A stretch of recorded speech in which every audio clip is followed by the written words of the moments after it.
Hello guys, I'm in Star Mall right now.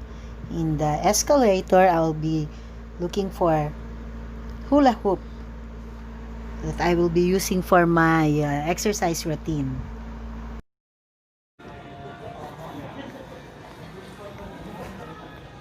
Meron po kayong hula hoop? Hello po.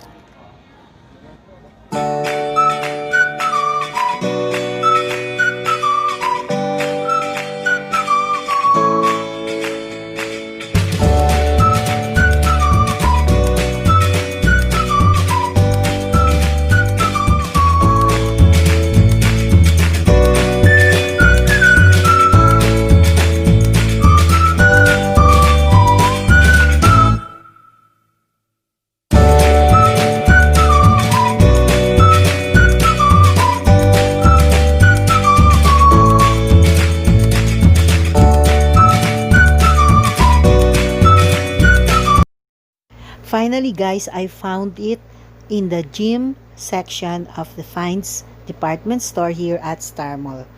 It cost 500 pesos. So guys, I'm just done with my workout and my walking and jogging for 1 hour. And do you have this feeling you kind of hiccup and blurt and burp and a lot of hiccups, and you feel that your tummy is full of air? Excuse me. So that's what I'm feeling right now. Maybe my body is craving for food, because I told myself that the last meal would be the afternoon meal and then lots of water. So I have here water with lemon. So that's what I am drinking right now.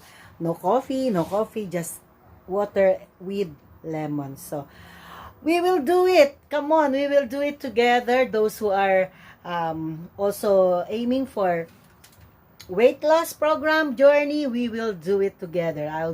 You will be accountable. I'll be accountable for you, and you will be accountable for me. Okay? Let's do it. This is I have it with water, warm water, and lemon. Okay, see you. I researched for hiccup or sinisinok. So these are the common triggers. 1, drinking carbonated beverages. So that means I really need to stop drinking juice or soft drinks or soda. Number 2, eating too much. So maybe I'm eating too much. Number 3, excitement or emotional stress. Number 4, sudden temperature changes. And then lastly, swallowing air with chewing gum or sucking on candy. Okay, so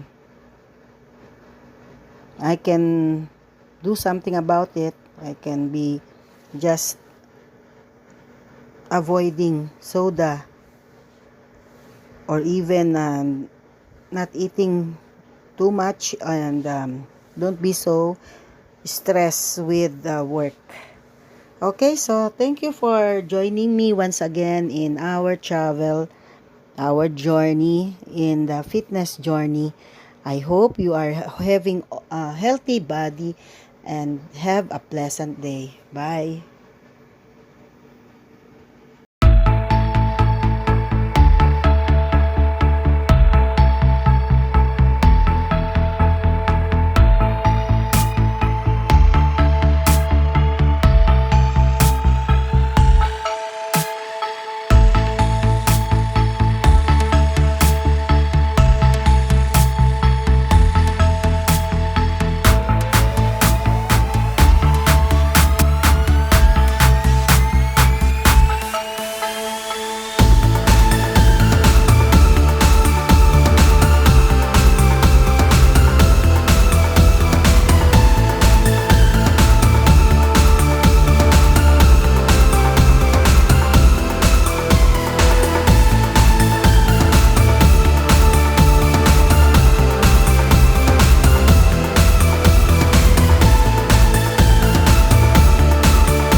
Let's have fun.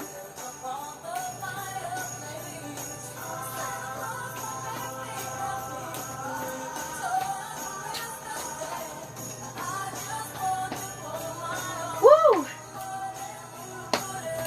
Every day, exercise.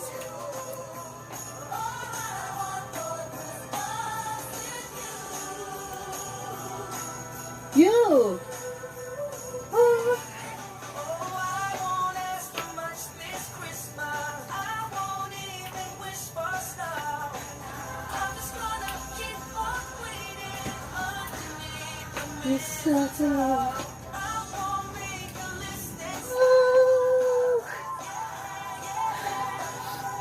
Inhale, exhale.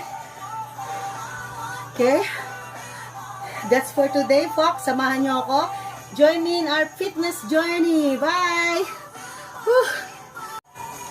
Yes, you. Inhale, exhale. Okay. That's for today, folks. Samahan nyo ako. Join me in our fitness journey. Bye!